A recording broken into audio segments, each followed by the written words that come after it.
and the false testimony, which they did a few months later in October of 2016 with their, the start of the FISA abuse. All right, we're going to get into that. We have a lot of 2020 news. More gaffes from sleepy, creepy, crazy Uncle Joe. Looks like Elizabeth Warren is becoming the breakout. Media madness with Bill Maher and fake news CNN on a level it should shock your conscience. Straight ahead.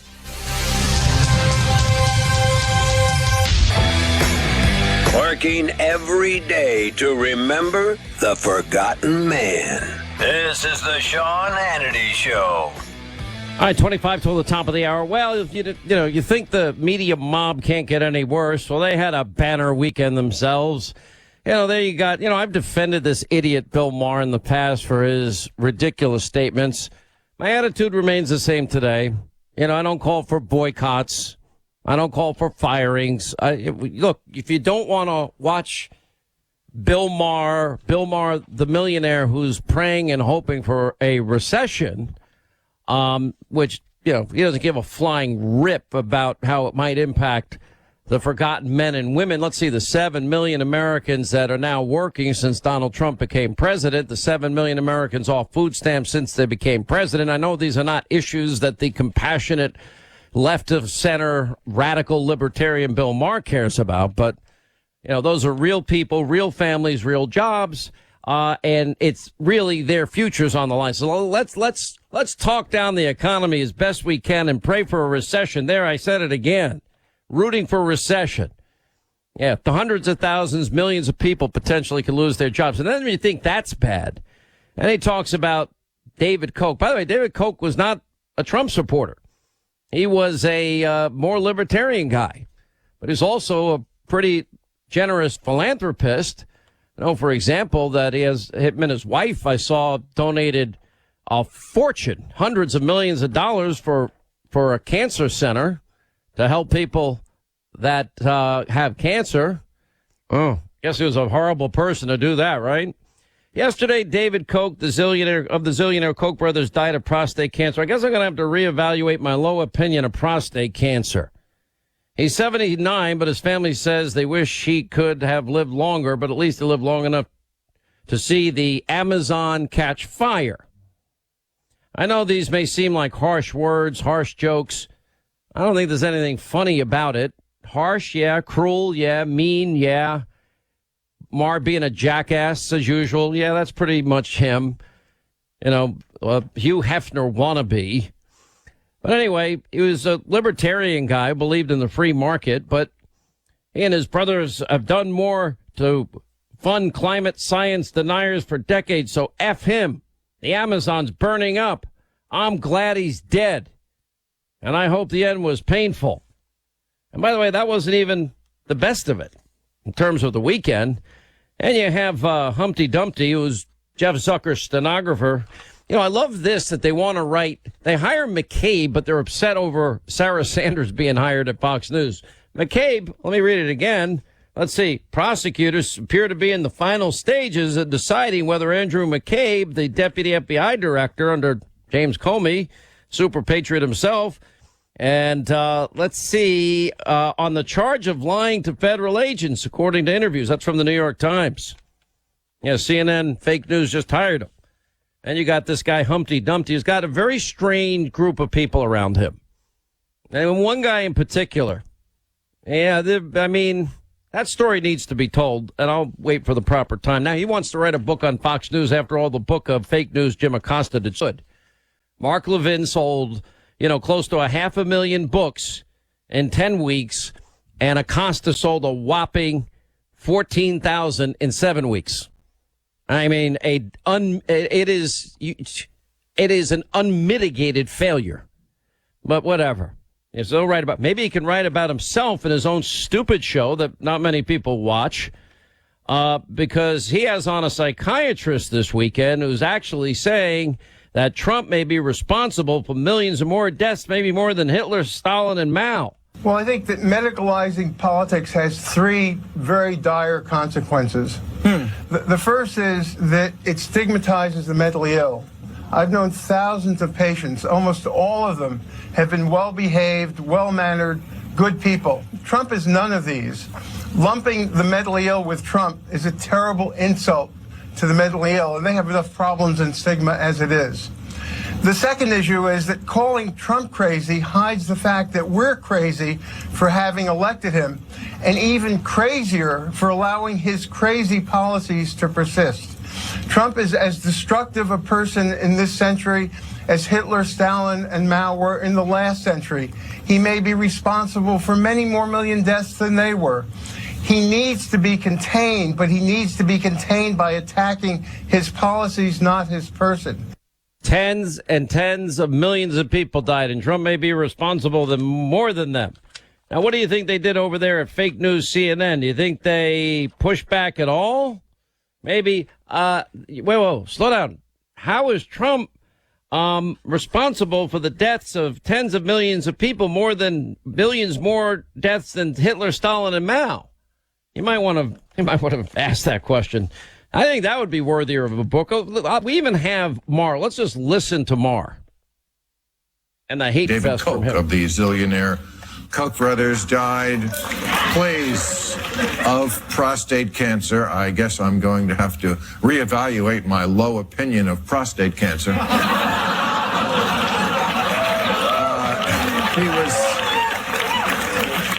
He was 79, but his family says they wish it could be longer, but at least he lived long enough to see the Amazon catch fire. Condolences poured in from all the politicians he owned.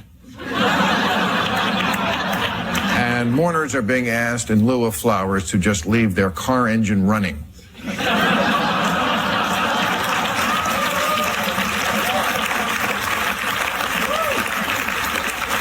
As for his remains, he is asked to be cremated and have his ashes blown into a child's you don't want lung. enough of this jackass. No one needs to hear him. And the New York Times did admit their editor's comments were racist and anti-Semitic. Yeah, like the anti-Semitic cartoon. Yeah, that too. That was another problem of theirs. You got all these, never Trumper people. And I guess a few of them have turned around. But Glenn Beck now, I think, is supporting Trump, right? All right, he was pretty anti-Trump, never Trumper, and Shapiro was a loud anti-Trumper, anti-Hannity person at the time. And I guess he's half it. Okay. Then you got this guy, Joe Walsh. I had to do this event with him. Oh, what a waste of my time. He's on an affiliate station in Chicago. But now, his radio show's not doing great, and he announced he's running for president.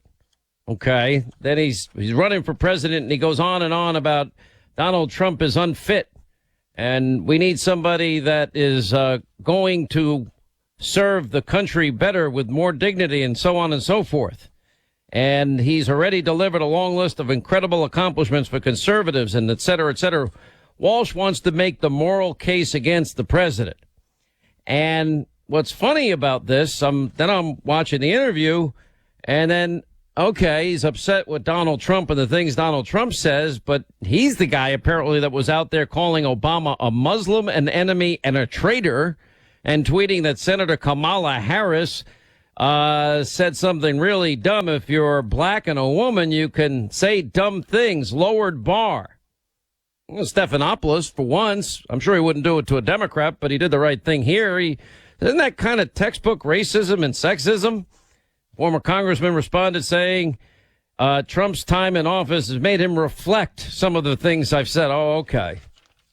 Good luck with him. Just like good luck Bill Weld is running. Kasich is making a decision on such. I mean, none of them are going anywhere. So we won't waste our time on that. I know the French president tried to make a statement because they're mad that President Trump said no to this stupid Iranian deal. Remember, we don't have everywhere, every place, any place, anytime inspections. Everywhere, any place, anytime. That's if you want to have a real inspection of Iranian facilities. And don't forget that stupid Iranian deal that gave the mullahs in Iran $150 billion in cash and other currencies. Yeah, that dumb deal that the president of France, Macron, loves. So he invites to the G7 summit for show the Iranian foreign minister. By the way, the person that was a rock star is the president and said he can talk to whoever he wants. Who cares? Pompeo backs Israel's right, by the way, to defend itself from the Iranian threats after their Syria strike. And yeah, they did the right thing. The military action carried out by Israel on targets inside Iran on Saturday. Yes, they did it to thwart an imminent Iranian drone strike, and they have a right to do so. And yes, the president and Pompeo both support their right to do so. One of the big issues that have come out of all of this is the issue with Hong Kong. Now, you got to understand something about Donald Trump that maybe some people haven't figured out yet. Donald Trump is a negotiator. I'd ask him, you want to do a half hour on the show? I'll do 15 minutes. How about 25? I'll do 20. That's just how it is. Now, the reason he's been able to get better trade deals with Canada, with Mexico, and by the way, now the president announced another big win as he announced the U.S. and Japan have agreed in principle to a trade deal that will open Japan to $7 million of American agricultural products. And he said, we've been working on a deal with Japan for a long time, just like he's getting NATO now to pay their fair share. Is the way you negotiate, they've got to believe you mean it. And so what's happening now is the president's taking on China. The president doesn't want a trade war. Guarantee you he does not. But the president knows in the short term, there might be a little bit of pain, but in the long term, you know, we've got a nearly $500 billion trade deficit with China. That's not good for American products. You know, we have tariffs put on our products that we're not putting on their products. So I love free trade, but I believe in free and fair trade. Look at, for example, aircraft parts. Yeah, $34 billion. China imposes tariffs on the U.S. On motorcycles, $16 billion in tariffs and steam turbines and railway cars and beef and poultry and fiber optic cables and motorcycles. Yeah, that's 25% tariff against us. Or fabric or modems or chemicals or furniture or seafood. Yeah, that's $60 billion that they put on us. We're not putting anything on them. $75 billion on other agricultural products and antiques and clothes, kitchenware, smartphones, laptops, children's toys. They're taxing us to death. So there's not free trade. It's a $500 billion trade surplus, deficit that we have, surplus for them. All right, so the president's taking a tough stand. The markets don't like when there's talk of trade wars, so they've been reacting somewhat negatively. But now, today, China signaled they want a calm in this trade battle, in large part because their currency plummeted to an 11-year low because Donald Trump is negotiating a better deal for American manufacturers, American farmers, American products, and American jobs. I think we're going to have a deal, Trump told reporters about China. Now, if China didn't believe it, China wouldn't make the move. And if their economy wasn't faltering under the weight of Trump's tariffs, Beijing wouldn't be blinking. And the problem is these tariffs have hurt American businesses. So in the short term, yeah, it's painful. And the stock market, there's always skittish. But in the long term, I can tell you the president's going to win because China is taking the bigger hit because they know it's unfair. By the way, in a Monmouth University poll, Biden is now third. Well, it's kind of like a three-way tie, but it's Sanders at 20, Warren at 20, Biden at 19. Let's see. Warren drew 15,000 people in Seattle. First signs of life for any Democrat. 15,000 people turned out for Elizabeth Warren this weekend in Seattle. Kirsten Gillibrand's friends and aides are saying she ought to quit. By the way, the Squad ally, Linda Sarsour, who supports Sharia, is now openly questioning Joe Biden's health. But don't worry, Joe Biden's brain surgeon told us last week he's fine. He's absolutely fine. And Biden this weekend did really well for himself. He said, if there's any concern about my age and my mental ability, don't vote for me. He said, I'm not going nuts, he said. He was speaking at a compound in New Hampshire, but he forgot where he was, and he seemed to forget that he had last spoken at Dartmouth College when he forgot that, too, and he seemed confused where on campus he previously was. And then he said, I want to be clear, I'm not going nuts. We are so close to be able to do some incredible things for this country. Incredible things. I just spoke at Dartmouth on healthcare at the medical school, or not. I guess I wasn't actually on the campus, but the people from the medical school were at the. I want to be clear. I'm not going nuts. I'm not sure whether it was a medical school or where the hell I spoke, but it was on the campus. Yeah, he also seemed to forget what state he was in this weekend. I love this place. Look, what's not to like about Vermont in terms of the beauty of it? What a neat town. Everybody really friendly. I like Keene a lot. Only problem is he wasn't in Vermont. He was in New Hampshire. Whoopsie daisy. Just like he didn't know what cities the shootings took. He didn't know he thought it was Michigan and some other state, not El Paso and Dayton. And then he got the MLK issue wrong. And, every other gaffe that he's had. Don't vote for me if you're concerned about my age. There is something else we're going to get to in the next hour also. Fewer voters now identify as Democrats than in either November 2016 or January. It used to be the last time they did this poll, and they've been doing it since 2004. And what they had in 2016, yet 31 voters identified as Democrats, 27 Republicans, 36 independent. Well, now 27% of voters consider themselves Democrats, 29 Republicans, 38 independents. Well, I think people are figuring out Democrats have failed on a spectacular level. All right, listen, there is no other group like the USCCA. Now, they are providing the industry. They are the industry leader in terms of self-defense education, training, what, God forbid, you do if you're involved in a shooting of some kind in a public place, a municipal building, a home invasion. And they've got information that could save your life. You can share with your local schools and churches. And they also, by the way, are there to help. And don't forget, ending this Friday, they also like to give away free guns to responsible gun owners like you and me and those that defend the Second Amendment. All you have to do is text the word PROTECT to 87222 to claim your free entry. All right, it all ends Friday, so you want to hurry. Just text the word PROTECT. Take out your cell phone, 87222, PROTECT. Text that to 87222. For more on the rules and regulations, go to defendfamily.com. Get the most superior lubricants on the market today. Visit RoyalOilUS.com.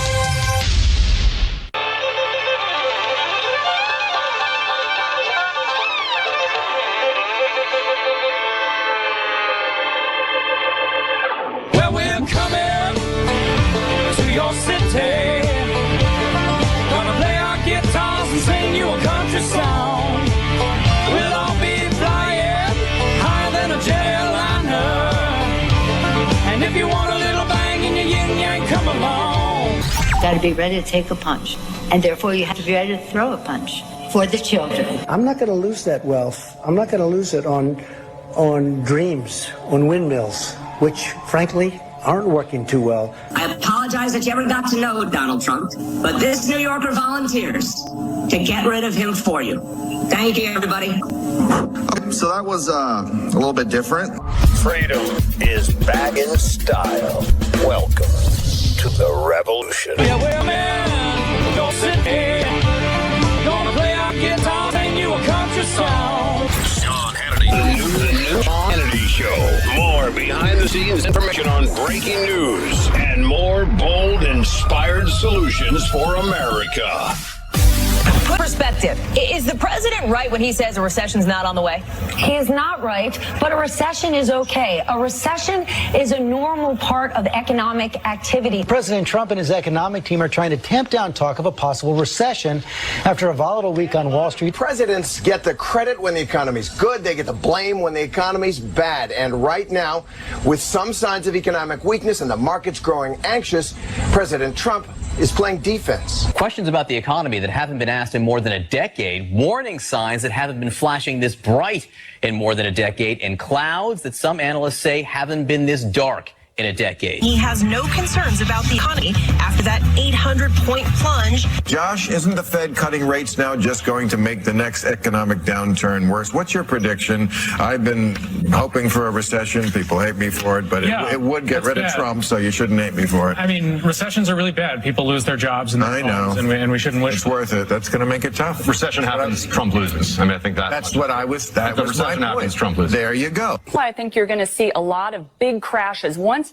the psychology of the market really cottons onto the fact that this president isn't going to make a deal with China, things are as bad as we think, then you're going to see big crashes. And so they're also interesting among the Republican support in Congress. One of the things that I've often thought is, when will Republicans in Congress stand up to the president on some of the offensive things he says? When the economy turns south. Yeah. Maybe the one thing that gets their attention. Yep.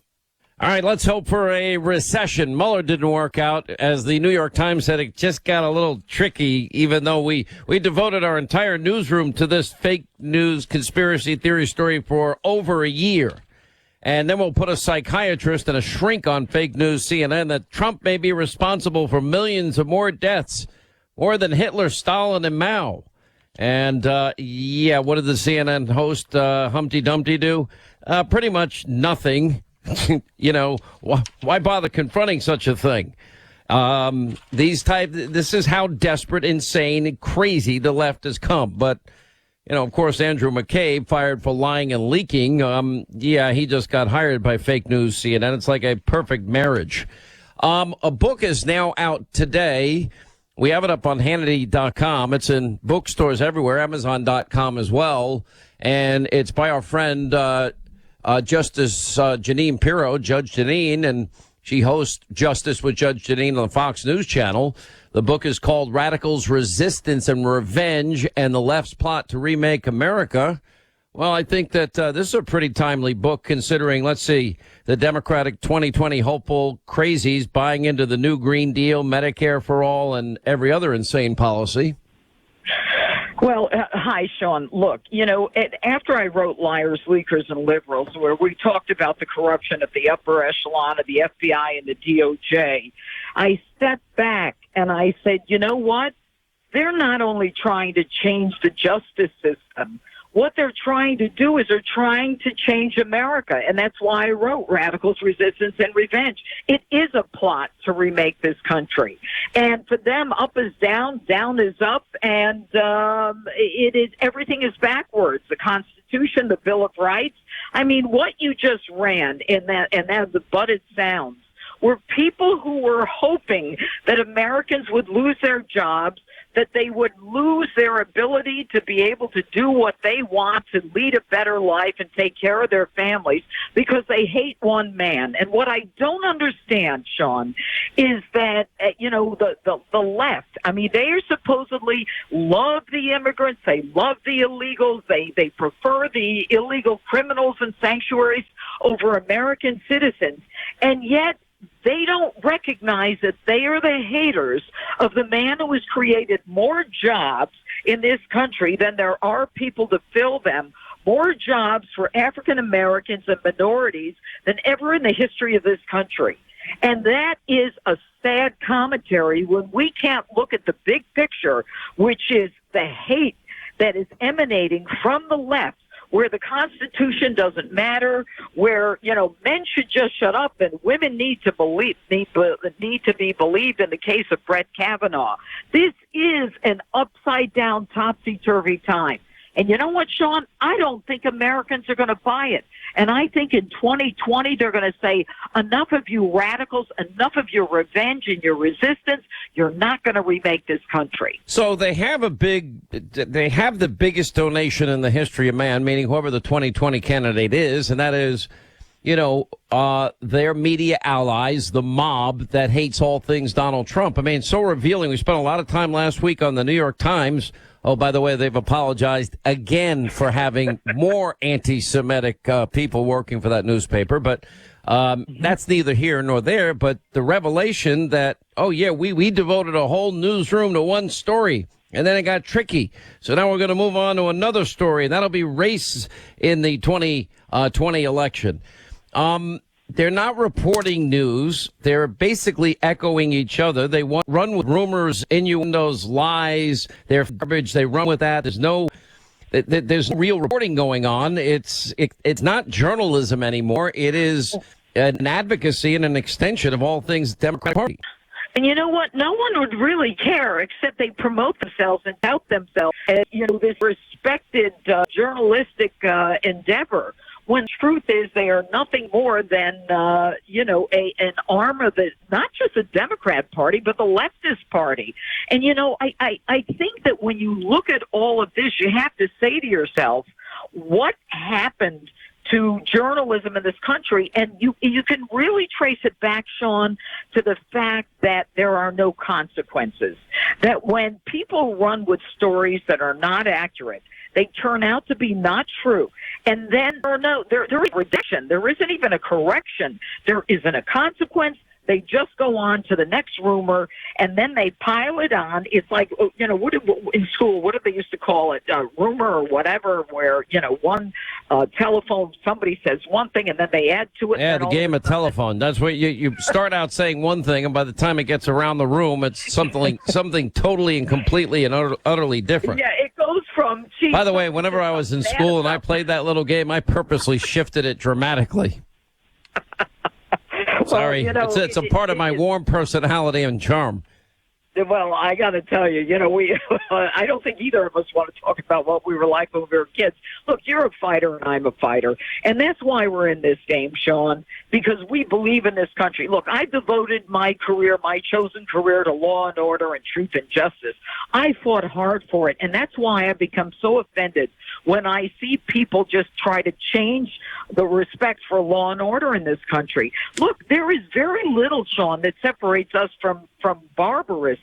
When you tell police to stand down when Antifa comes around, when you say, it's okay, look, you got a full-term baby, and the baby's born and born alive, but hey, let's, you want to think about it, Mom, like an emperor in the Coliseum, thumbs up, thumbs down.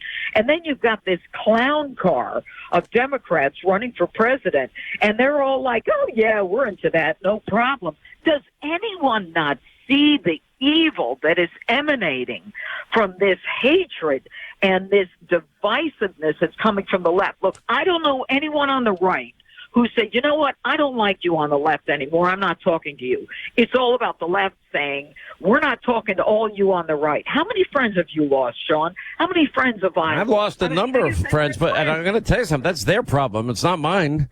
Right, Because they don't like my views and the funny thing to me is you watch people that say that they're for, all their lives they've been conservatives.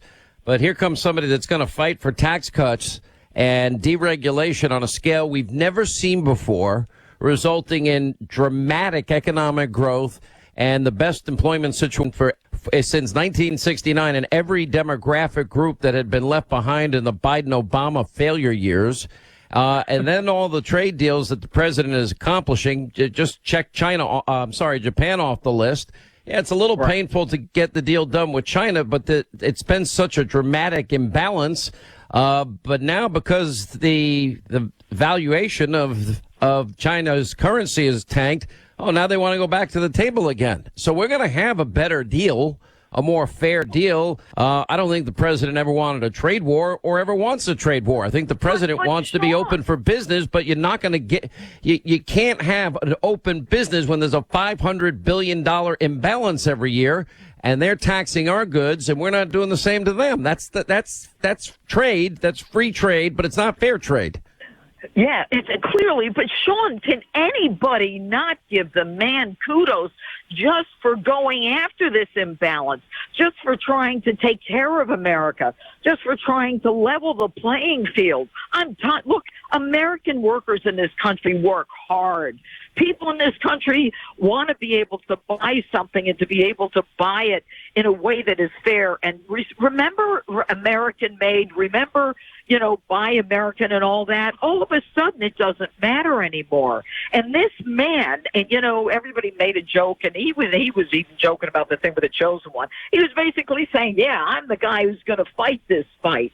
And nobody wants to give him credit. And Sean, as sure as you and I are talking, he is going to make a difference in trade. It's going to be painful for a little while, but I don't care. The Chinese they've been cheating us for years. the intellectual property and all the other stuff, and no one had the gajillions to go after them. And he does, and thank God he does. You know, it is a different, I guess I think the American people see one thing in Donald Trump, and I think they've grown very accustomed to the fact that he fights 24/7. He's a disruptor. He's an iconoclast. They knew who they were voting for. There was no ambiguity what he was going to do, how he was going to govern. The only question that remained in the minds of some of my conservative friends at the time, some didn't or don't like his style, but the question was, is he a real conservative? And I kept saying that the answer is yes. Well, what about all the years he was in New York and he donated to both parties, et cetera, et cetera? I said he was playing the game to get his buildings up. And he even said it's a rigged system and that's how you play the game. And otherwise, they won't even take your phone call in New York if there wasn't a donation. And you know what? It's a sick, corrupt system. He said it. He agrees with it. I agree with it. You agree with it. But I get it. We get it, Sean. But he did govern as a conservative. Look, he's been the most pro-life, pro-Israel, pro-build the border, pro-energy independence, pro-elimination of burdensome taxation, which makes him the biggest pro-business president. Free and fair trade deals are good for the country. And he pulled us out of that ridiculous Iranian deal, which was insane. And so, to me. But Sean, you don't even have to say he's a conservative. Everything the man has done since he's gotten into office. No, I'm saying that was the only doubt that existed. I'll give you the questions that I think are most pertinent for 2020 in terms of re-election. We'll get to that. Also, the former mayor of St. Petersburg turned a tent city into a thriving city by getting people back to work. There are cities that actually are working. There are paradigms being created that can be duplicated in places like Baltimore, Chicago, San Francisco, and Los Angeles. We have one such example. We'll bring that to you in the next half hour. 800-941-SEAN is our number. Look, we all at some point worry about, is our car going to break down on the road? Even a new car can break down on the road, and you don't want that to happen. And then you have the expense of repair. Maybe it's covered, maybe it's not covered. If your car has 5,000 miles, 155,000 miles, I think you're going to want to do what I did, which is get the ultimate in extended vehicle protection, and that would be carshield.com. Mention my name, Hannity, you get a good discount, or 800-CAR-6000. Now, the bottom line with CarShield is, okay, you have a costly repair. You get to decide where you want it fixed, your favorite mechanic or your dealership, your choice. They also give you 24/7 roadside assistance. That means you'll get help anytime, any place you're on the road, and you get a free rental car while yours is being fixed. So it doesn't matter if your car has 150,000 miles on it, doesn't matter. That's what CarShield extended vehicle protection is all about. And CarShield administrators have already paid out close to $2 billion. Just go to carshield.com, use the promo code Hannity, or call 800-CAR-6000. Mention my name, you save 10%. carshield.com.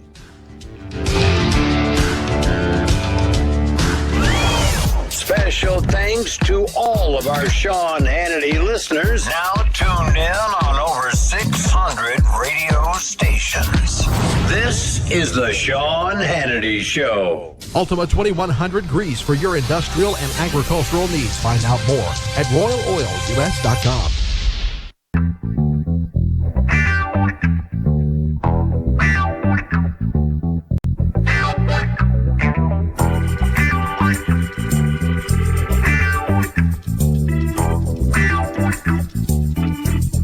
As we continue, Judge Jeanine is with us. She is the host of Justice with Judge Jeanine on the Fox News Channel, #1 show Saturday nights on the Fox News Channel. Her latest book just out today, Radicals, Resistance, Revenge, The Left's Plot to Remake America. Do you see anybody in this field of 2020 radical, extreme, New Green Deal Democrats that can break through and defeat Donald Trump? And I say it this way. I think the questions will be, well, are we better off than we were 4 years ago? Okay, we're 3 years in, we're a lot better off. The people that supported Trump in 2016 still as enthusiastic, I'd say more so. And 3, the question I think comes down to what about the 20% increase in the Zogby poll last week for African Americans and Hispanic Americans, and record low unemployment for both those demographic groups, and women in the workplace and youth unemployment. Can he get those voters that maybe historically wouldn't consider a Republican? Well, first of all, I don't think there's any question that we're better off. I mean, just look at the economy. I mean, it is roaring. It's humming right now. And, the stock market responding to, some bad news now and then, it always comes back. And the bottom line is the animal spirits in this country are as high as they've ever been. And they were high when the president was elected. Those people and those minorities who are impressed with him when he started out with, what have you got to lose? They saw they had nothing to lose and everything to gain, and they did gain. And in the end, there isn't one of those people in that clown car who can possibly beat Donald Trump, because they're... I got to go, but remember, anytime a Republican wins the presidency, they got to thread the needle. Carolina, they need Ohio, they need Florida, right. They need Pennsylvania. They look, a lot of states here that immediately go with the Democratic column, and a lot of electoral votes, starting with California, New York, New Jersey, Illinois. All the cities and states that have been destroyed by liberalism. But so I agree. Look, we'll see. We got a long way to go. It's over a year. Your book, Radical Resistance Revenge, The Left's Plot to Remake America, Judge Jeanine Pirro. It's on Hannity.com, Amazon.com, bookstores everywhere. Judge, thank you. Right, always love having you on. All right, when we come back, okay, you're going to meet a mayor that actually turned a tent city in his city into a thriving city. And frankly, this model ought to be duplicated by other failing big cities.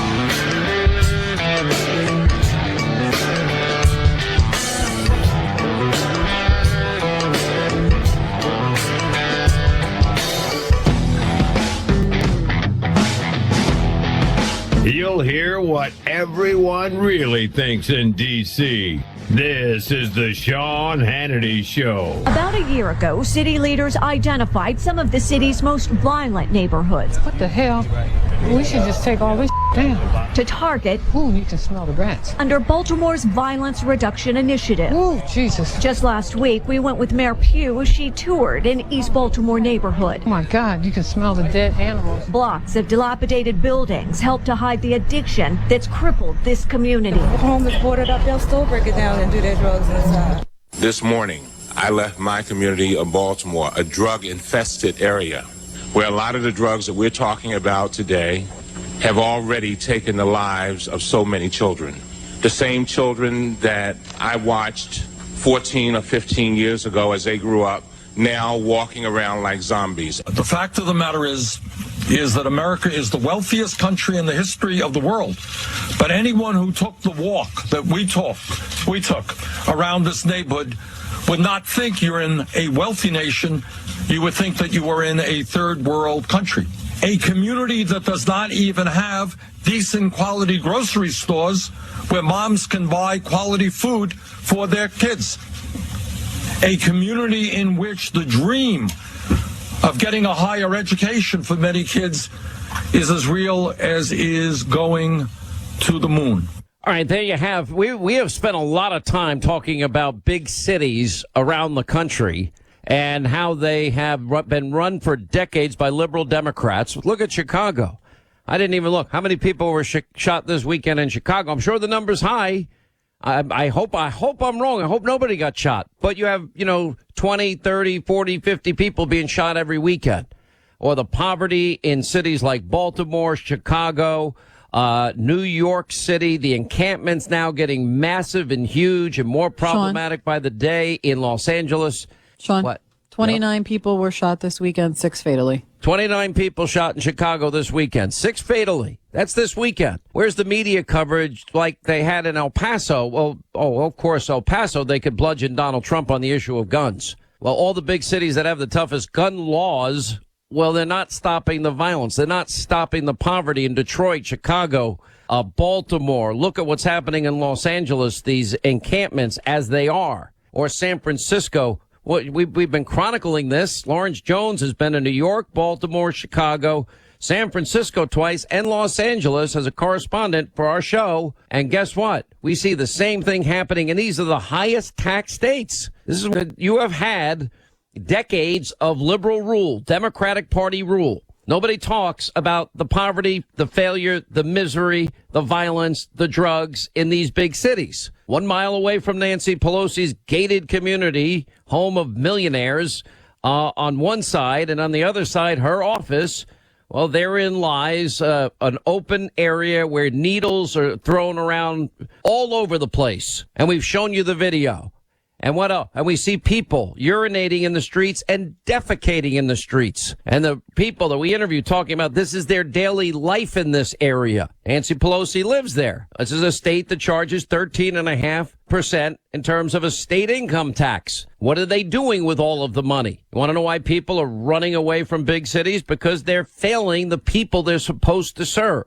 Now, you have the former mayor of St. Petersburg, who's now an adjunct fellow at the Manhattan Institute, a guy by the name of Rick Baker. Okay, well, in his city, in St. Petersburg, he had a 10-city problem, and he turned that problem into a thriving city, and he did it by getting people back to work, getting the schools and the community on board to help their neighbors in need. And how this was so successful. When he ran for re-election, Mayor Baker was able to win 90% of the black community's vote, and he's a staunch conservative because his policies worked, solutions worked. I have said about President Trump, I'd adopt the city, or at least part of the city of Baltimore, one area, and say, here's how you fix it. They got 17,000 abandoned buildings. They got a vermin problem, rats and mice. Get rid of them first. Then look at the 17,000 buildings, those that might still be inhabitable or structurally sound, you can keep and rebuild. Otherwise, knock them down and bulldoze them and work with Bernie Marcus of Home Depot. He'll probably give you everything you need for cost and give jobs to people in the community. Anyway, Mayor Baker was able to do this.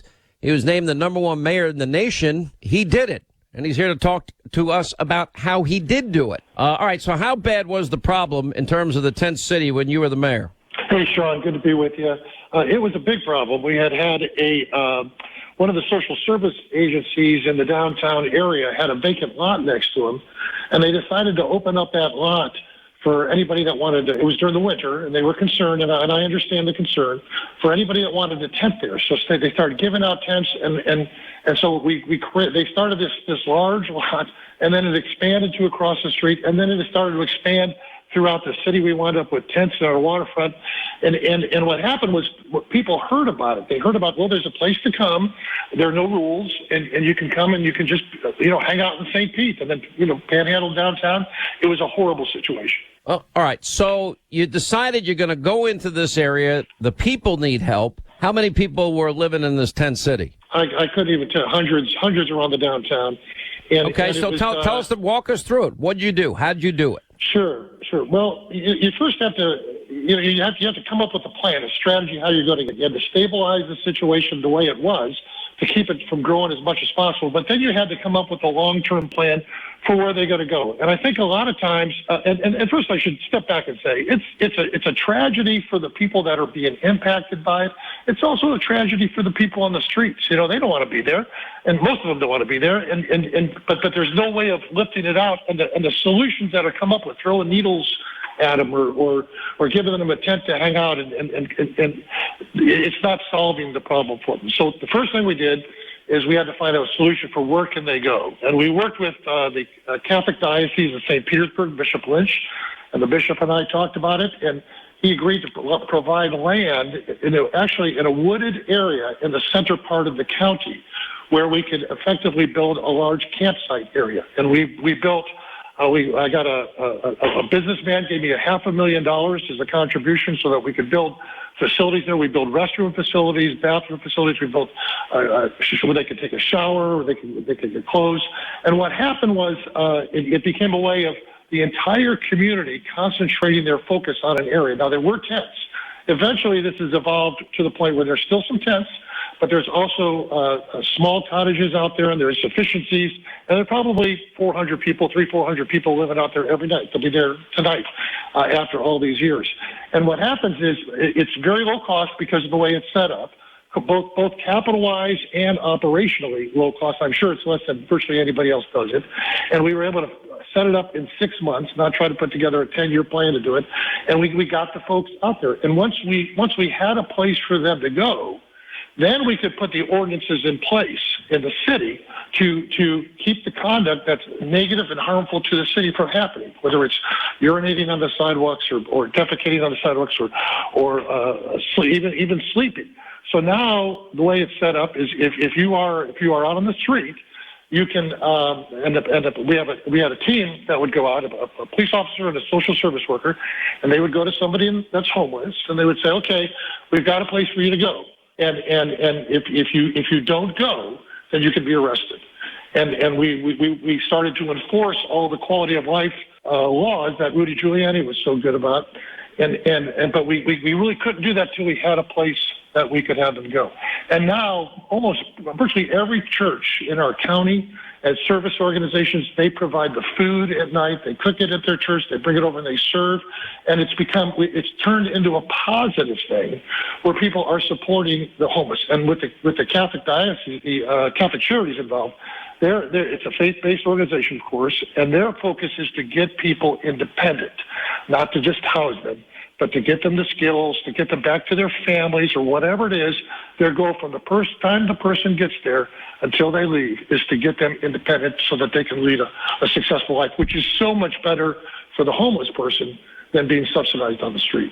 You know, I just love the innovation of it. How long did it take to get everybody out of the tent city and get them working? And in other words, you improve public safety, you got economic development, you got community support, you got public school support, you help the kids involved that are victims in all of this. And now you have all these goals, and the next thing you know, the problem was solved. So why aren't, if you can solve it, why isn't San Francisco, LA, Chicago, Detroit and Baltimore solving it, and New York? You know, I think and I can't speak specifically for any of them because I'm not there, but I think sometimes there gets to the point where people just are accepting that this is the way it is. And they accept that, well, we really can't do anything about it, so let's make sure that, whatever. But they just assume they can't do anything about it. But if you put a plan together with the resources, we had very little resources to do what I just described. I would say the large majority would be because from people that I called, just, can you contribute to this? Can you help us with this? Can you do this? And when the community saw what we were doing, and they saw that we were putting together a program that would help alleviate the issues downtown, but also the community has a heart. They want to help folks. They want people to be able to get off. If you're on the street, and if you are homeless, when I was mayor, I would go out at night and I would go talk to folks that were on the street.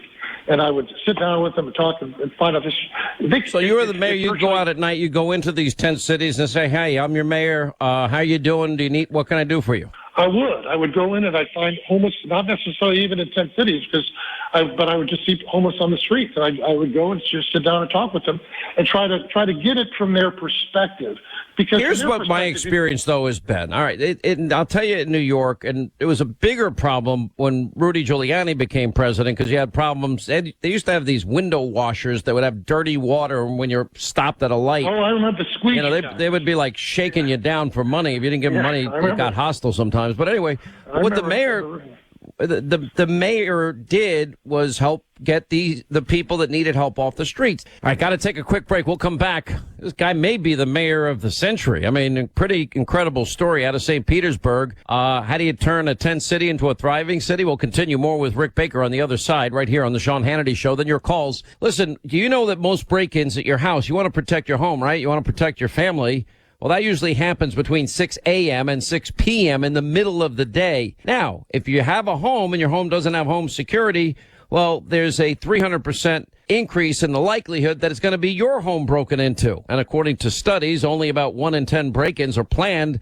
Believe it or not, they're just kind of spur of the moment, crimes of opportunity, random. Most homes are broken into in July and August. No surprise there.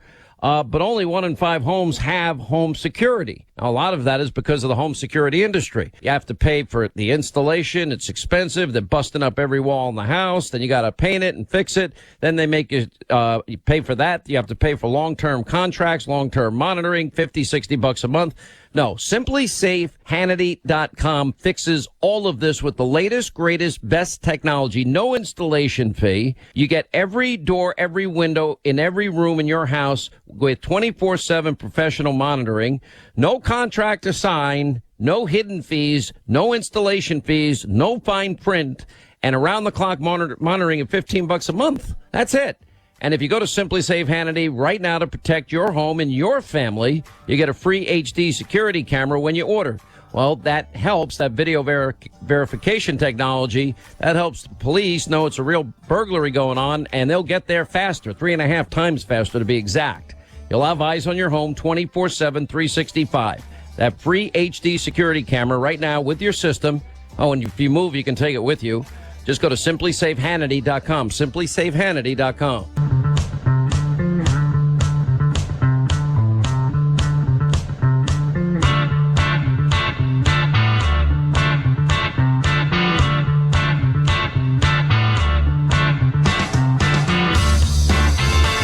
All right, as we continue with Rick Baker, former mayor, St. Petersburg. Pretty amazing story how he turned a tent city into a thriving city. Maybe cities like San Francisco, Los Angeles, Chicago, New York, Detroit, and Baltimore can learn a thing or two. Now, look, over the years, many times I've run into people, asking for money or asking for a 9 times out of 10, if I have the time, even a few seconds, I'll just go into a store and say, here's $20, give this guy whatever he wants. He's going, is it going to go for booze or drugs? You're not helping the person out. I've done it, but I prefer to hand it off to somebody who's going to let them then buy food so they can eat and take care of themselves. But what I usually see is addiction or mental illness. That's what I see. It's not that hard to figure out. I think there's very big, some sort of addiction is big, but there are also folks that are just kind of down on their luck. When we went into the recession, there were a lot of folks that were in the construction industry, especially. I mean, I would go into Pinellas Hope, which is the name of our center that we built, and I would go there and I would sit down and talk with folks. And I talked to a lot of construction workers that they just had one too many bills. They just couldn't they lost their paycheck and they just couldn't quite make it. So they just needed to help back up. And so there's a lot of folks like that too. So whatever it is, you have to address the people as they are. If they have mental illness, you have to have services for the mental health services that can help them try to get as independent as possible. If they have addictions, you're not going to get anywhere till you get them off the addiction. So you have to have services that help people get off the addiction as well. All of that needs to be done. It's not a simple thing, and you have to address the individuals as you're bringing them out. But you're never going to do that while they're sitting on the street, while they're sleeping on a sidewalk in a tent and urinated on somebody's business. You're never going to fix that for them. If you can get them stabilized in a center, then you can start the effort. Okay, triage. What's the issue with this particular person? Where can we send them? And it's, don't get me wrong. Nobody has solved homeless anywhere, right? Nobody solved homelessness anywhere, but you have to try to manage it and work towards getting people independent. Well, good for you, Mr. Mayor. Rick Baker is now at the Manhattan Institute. He's an adjunct fellow and former mayor of St. Petersburg. Great story. There's a way to do this. It's not that complicated. And anyway, when we come back, it was like a mental breakdown all over fake news, CNN and HBO and Bill Maher. Just a media meltdown all weekend long, and we'll play the worst of the worst. It's getting sicker by the second, as we've been telling you.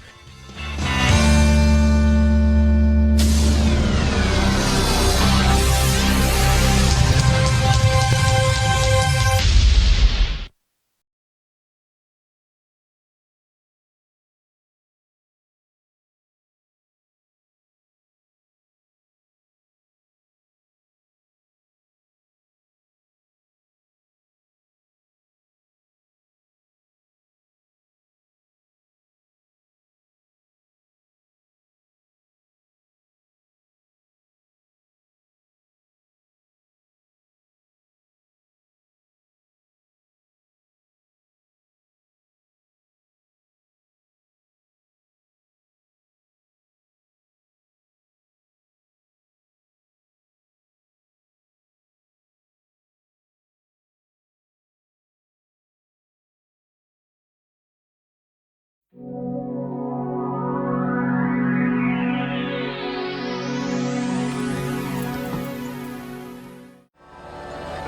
today. It's the American way. Of course, the next best thing to a seat in the stands is a seat in front of a 19-inch RCA Victor television. One more day to Labor Day weekend, the traditional occasion for tasty outdoor barbecues or picnics.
agree with all the obstacles and with all the enemies who are between me and...